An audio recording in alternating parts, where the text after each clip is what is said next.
पराथा साहब, पाकिस्तान तहरीक इंसाफ के चेयरमैन सलाखों के पीछे चले गए, इलेक्शंस आगे हो गए, व्हाट्स नेक्स्ट? वापसी है कोई पीटीआई चेयरमैन की जल्दी? देख, अभी तो इलेक्शन की जो बात है आगे चले गए। When it is done only then it is done. जब ऐलान हो जाएगा कि हाँ इलेक्शन आगे चले गए तो हम तो फिर मानेंगे ना, क्योंकि सेक्शन 57 में अभी अमेंडमेंट हुई इलेक्शन एक्ट में, सेकंड अमेंडमेंट, उसके तहत तो अब इलेक्शन कमीशन ने ऐलान करना है। राना सनाउल्लाह साहब बात करें 6 महीने की, या आप करें, या मुनीब कादिर साहब करें, या नाज बलोच साहिबा करें, तो we all are not the relevant authority. कितने महीने आगे होते हैं? मसलन जो बात हो रही है कि मार्च में होंगे, मार्च में फिर सेनेट का इलेक्शन कब होगा? ये चीजें कनेक्टेड है ना, ये थ्रेड बेयर इनका स्टडी होगी तो फिर इलेक्शन कमीशन जब ऐलान करेगा फिर देखेंगे कि कैसे होता है और कब होता है। मे भी हम मार्च की बात कर रहे हैं, बहुत सारे लोग हमें कहते हैं 2 साल नहीं होंगे, अब कौन जानता है। दूसरी बात अहम है जो केयर टेकर प्राइम मिनिस्टर के हवाले से कि टेक्नोक्रेट आए या पॉलिटिशियन आए।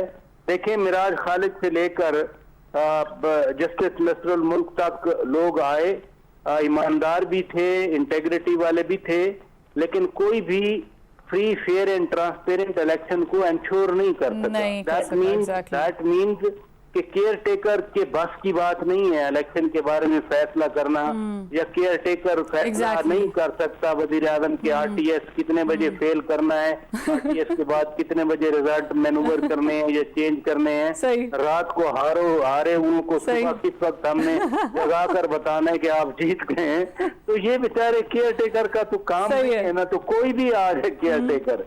वो नाज बलोच साहब पॉलिटिशियन की कह रही हैं, कोई टेक्नोक्रेट आ जाए, क्या फर्क पड़ता है पराथा साहब? जज अगर इंश्योर नहीं कर सके फ्री फेयर इलेक्शन को, तो एक सियासतदान आ जाए तो क्या फर्क पड़ता है? क्या फर्क? एग्जैक्टली। मैं चाहूंगी जी मैं चाहूंगी मुनीब से भी 2-3 सवाल है जो टेक्निकल है, जाए कि लॉ को हम उस तरह अच्छे तरीके से नहीं जाते जिस तरह आप जानते हैं। मुनीब, इमरान खान साहब के बाहर आने के चांसेस हैं, ये जो कह रहे हैं कि ज़रा हम कोर्ट में जाएंगे, हायर कोर्ट में जाएंगे और अपील करेंगे, हमें सही से सुना नहीं गया, ये लूप होल्स हैं। बिल्कुल, उन्होंने इस्लामाबाद हाई कोर्ट में उनकी लीगल टीम ने अपील किया है, और उनका मुतालबा एक तो ये है कि जी वो उस जजमेंट में जो जज हुमायूं दिलावर साहब ने दी थी खान साहब के खिलाफ जजमेंट, उनको 3 साल की जेल की सजा सुना दी गई, तो वो उसमें बायस था, वो बुनियादी तौर पे फैसला ही गलत था। और दूसरा उनका ये मुतालबा है कि अभी तो आपने, यानी कि वो जो ट्रायल कोर्ट है जज हुमायूं दिलावर ने, आपने तो अभी ये तय करना था कि क्या ये केस मेंटेनेबल है या नहीं है, क्योंकि 4 अगस्त को आपको इस्लामाबाद हाई कोर्ट ने डायरेक्ट किया था कि आप मेंटेनेबिलिटी रिव्यू करें, तो आपने तो सीधा पूरा फैसला ही दे दिया जिसमें आपने डिस्क्वालीफाई भी कर दिया। तो इन बुनियादों के ऊपर अपील की जा रही है।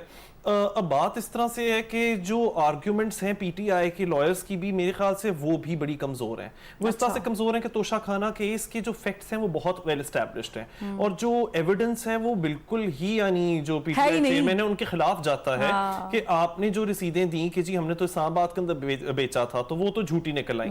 जो उमर फारूक सामने नहीं आया, बिल्कुल उमर फारूक ज़हूर साहब वो तो